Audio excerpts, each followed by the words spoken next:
Welcome back to biology book की and let's start today's topic. Okay, so जो आज का हमारा टॉपिक है वो है डीएनए रेप्लिकेशन। तो सबसे पहले ये जानते हैं कि डीएनए क्या होता है। DNA means deoxyribonucleic acid. अब हमारा जो जेनेटिक मटेरियल होता है वो डीएनए और फॉर्म्स में होता है। तो ह्यूमंस में डीएनए की फॉर्म्स में होता है, लेकिन वायरसेस के बारे में बात कर रहे हैं, माइक्रो ऑर्गेनिजम्स के बारे में बात करते हैं, तो वहां पे हमारा डीएनए आरएनए दोनों फॉर्म्स में जेनेटिक मटेरियल प्रेजेंट होता है। ठीक है, now let's talk about the replication. Replication means DNA की कॉपीज बनाना। मतलब डीएनए जो होता है वो डबल स्ट्रैंडेड स्ट्रक्चर होता है, हमारे पास 2 स्ट्रैंड्स होते हैं। ओके, और उन 2 स्ट्रैंड्स की हम कॉपीज बना रहे हैं। मतलब जो हमारा पेरेंटल स्ट्रैंड है उससे हम डॉटर डीएनए मॉलिक्यूल्स बना रहे हैं। तो this refers to the DNA replication. Okay, तो डीएनए रेप्लिकेशन प्रोसेस को करने में जैसे कोई भी हम प्रोसेस करते हैं उसके लिए हमें सामग्री की जरूरत होती है। तो जैसे हम कोई भी प्रोसेस कर रहे होते हैं तो उसके लिए हमें स्टेप बाय स्टेप प्रोसेस करनी होती है। तो स्टेप बाय स्टेप हम क्या करते हैं, सोर्सेज को यूज करते जाते हैं। इससे जो हमारी प्रोसेस है वो स्टार्टिंग पॉइंट से फिनिशिंग पॉइंट तक पहुंच पाती है with the help of the sources. Okay, so DNA replication में जो हमारे वेरियस कॉन्स्टिट्यूएंट्स हैं जिससे हमारी डीएनए रेप्लिकेशन प्रोसेस होती है तो वो कौन कौन से हैं। First is the DNA polymerase enzyme, second is the helicase enzyme and third is the ligase enzyme. So, with the help of these 3 enzymes जो हमारी डीएनए रेप्लिकेशन प्रोसेस होती है वो कंप्लीट होती है। तो सबसे पहले डीएनए पॉलीमरेज का फंक्शन क्या होता है। डीएनए पॉलीमरेज क्या करता है कि जो हमारी न्यूक्लियोटाइड्स होती हैं उनको बाइंड अप करके मतलब उन्हें पॉलीमराइज करता है। मतलब एक डीऑक्सीराइबोन्यूक्लियोटाइड एक चेन फॉर्म करता है, मतलब न्यूक्लियोटाइड्स का पॉलीमराइजेशन करता है। कौन? DNA polymerase. Second is the helicase enzyme. So what is the work of the helicase enzyme. Helicase enzyme का वर्क होता है ये करते हैं कि जो हमारे हाइड्रोजन बॉन्ड्स होते हैं, मतलब जो हमारे डीएनए के 2 स्ट्रैंड्स होते हैं वो हाइड्रोजन बॉन्ड्स की हेल्प से ज्वाइन अप होते हैं, क्योंकि दोनों स्ट्रैंड्स एक दूसरे के कॉम्प्लीमेंट्री होते हैं नेचर में। तो जो बेस पेयर्स होते हैं वो अटैच्ड होते हैं with the help of the hydrogen bonds. ठीक है, तो हाइड्रोजन बॉन्ड्स की ब्रेकिंग से क्या होता है कि जो हमारे 2 डीएनए स्ट्रैंड्स होते हैं वो मेल्ट अप हो जाते हैं, अनरैप हो जाते हैं, मतलब एक दूसरे से सेपरेट हो जाते हैं। तो वो किसकी हेल्प से होंगे? हेलिकेज एंजाइम से। अब क्या होता है कि जब डीएनए की सिंथेसिस होती है, मतलब डॉटर डीएनए मॉलिक्यूल्स की जब सिंथेसिस होती है तो हमारा लाइगेज एंजाइम क्या करता है कि जो भी ओकाजाकी फ्रेगमेंट्स बनते हैं उन सबको जॉइन अप करके कंटिन्यूअस स्ट्रैंड्स में कन्वर्ट करता है। Okay, so now let's understand the DNA replication process. So see क्या होता है कि जो हमारा डीएनए होता है वो हेलिक्स की फॉर्म में प्रेजेंट होता है। तो वहां पे क्या होता है कि सारे सीक्वेंसेस नहीं होते हैं जहां पे रेप्लिकेशन हो पाएगा, कुछ ही स्पेसिफिक सीक्वेंसेस होते हैं। तो वो जो सीक्वेंसेस होते हैं वो होते हैं ORI. ORI refers to the origin of the replication.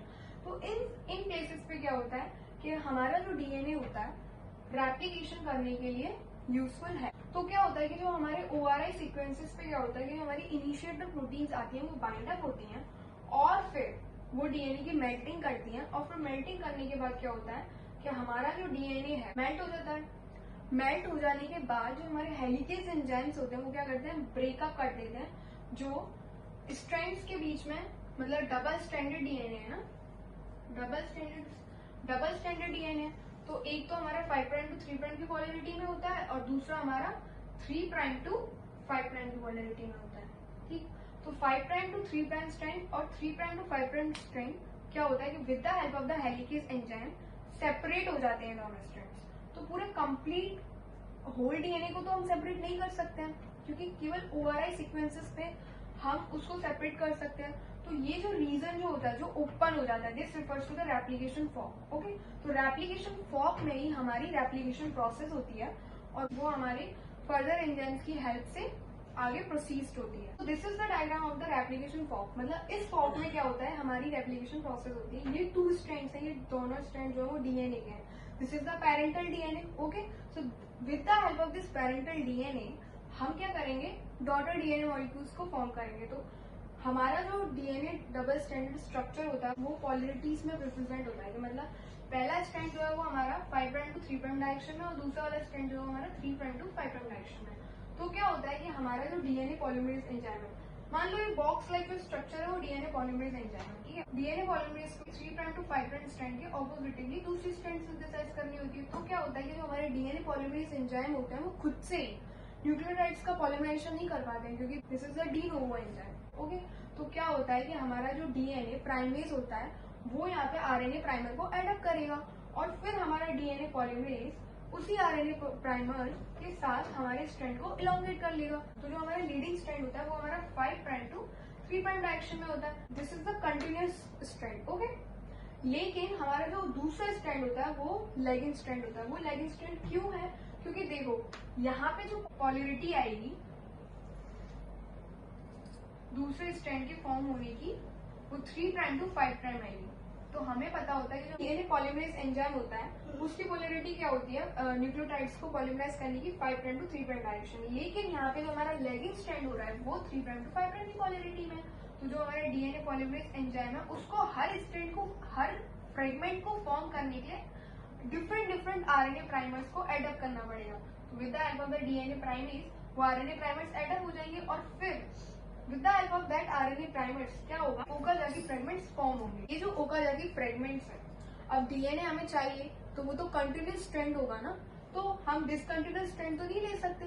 तो जो हमारा ये 3 प्राइम टू 5 प्राइम डायरेक्शन में जो भी डीएनए पॉलीमरेज एंजाइम ने स्ट्रैंड फॉर्म किया है वो ओकाजाकी फ्रेगमेंट्स है, मतलब this is the discontinuous strand, ठीक है। तो डिसकंटिन्यूस स्ट्रैंड को अब ज्वाइन अप कौन करेगा? डिसकंटिन्यूस स्ट्रैंड को कंटिन्यूस स्ट्रैंड में कन्वर्ट कौन करेगा? So we can do this thing with the help of the ligase enzyme. Let's take it. This is the Okazaki fragments. तो Okazaki fragments में ये हमारे जो gaps हैं, we can see gaps. तो fragments के बीच में जो gaps हैं तो इनको bind up करके, मतलब यहाँ पे phosphodiester bond form करके ligase enzyme ने phosphodiester bond form करके इन दोनों न्यूक्लियोटाइड्स को join up कर दिया। तो हमारी जो है कंटिन्यूस स्ट्रैंड मिल गई। तो हमने क्या देखा था कि हमारा डबल स्ट्रैंडेड डीएनए था, ठीक है। तो पेरेंटल डीएनए से हमारी 2 डॉटर डीएनए मॉलिक्यूल्स मिल गए।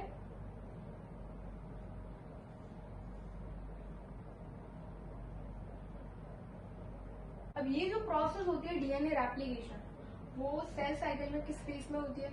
एस फेज में, क्योंकि वो डीएनए सिंथेसिस फेज है। एस फेज में हमारा डीएनए रेप्लिकेशन होगा। This is all about the today's video, and if you have any queries related to this topic, so you can comment me in the below section in the comment box. And अगर आपको कोई other topic से भी queries हो तो आप उनको भी comment box में डाल सकते हैं, जिससे कि मैं उन पे future में videos बना सकूँ। Thank you, bye.